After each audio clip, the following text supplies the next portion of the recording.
Assalamu alaikum wa rahmatullahi wa barakatuh. Alhamdulillahi rabbil alamin. Ar-Rahman ar-Rahim. Maliki yawmiddin.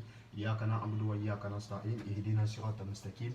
Siratal ladzina an'amta alaihim ghayril maghdubi alaihim waladdallin. Amin.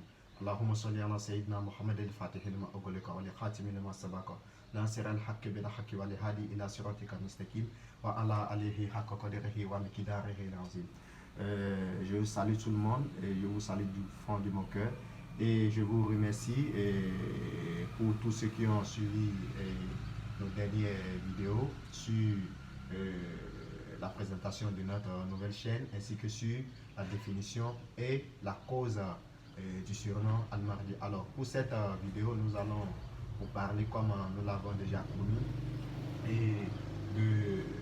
du mérite du surnom Mahdi, c'est-à-dire pourquoi le Mahdi mérite ce surnom. Il pouvait prendre d'autres surnoms. Dieu pouvait le surnommer d'autres surnoms. Le prophète Mohammed pouvait prophétiser d'autres surnoms. Les prophéties, les hadiths pouvaient parler d'autres surnoms. Mais pourquoi est-ce que c'est Al-Mahdi qui a été choisi? Simplement parce que, tout d'abord, c'est notre prière qui est en train d'être exaucée.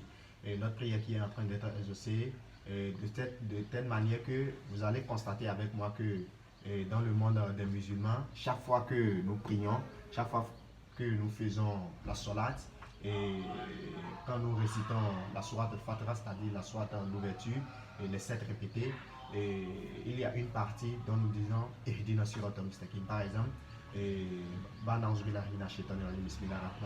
disons Alhamdulillah rabbil alamin, ar-Rahman ar-Rahim, maliki yawmiddin, iyyaka na'budu wa iyyaka nasta'in, ihdina siratal mustaqim.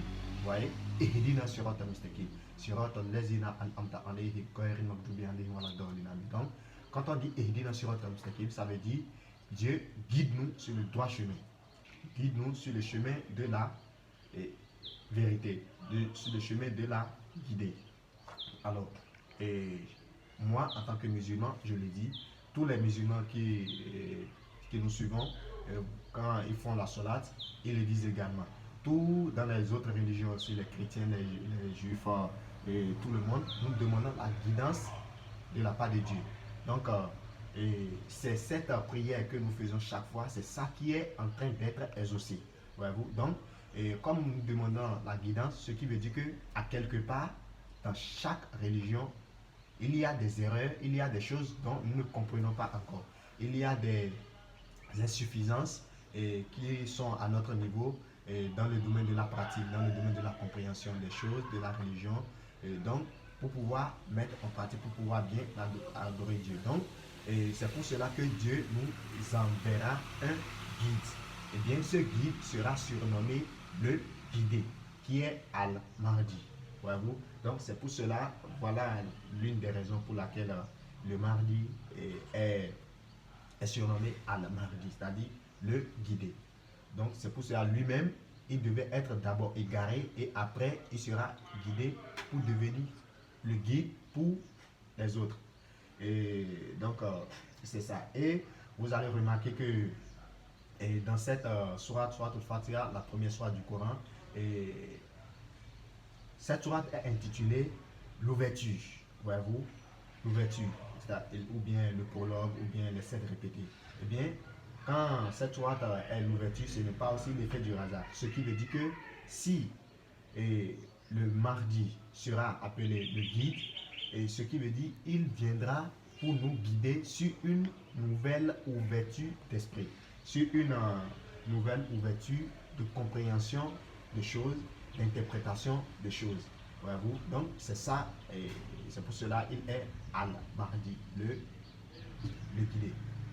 Alors, et il n'est pas le seul à pouvoir être un guide pour l'humanité, à pouvoir être un guide pour ses semblables. Et qu'est-ce que l'Éternel Dieu dit au sujet de David? Par exemple, il est dit dans Isaïe 55, verset 4, et que Dieu dit dans Isaïe 55, verset 4, que je l'ai établi comme un témoin pour les peuples, comme un guide et un chef pour eux.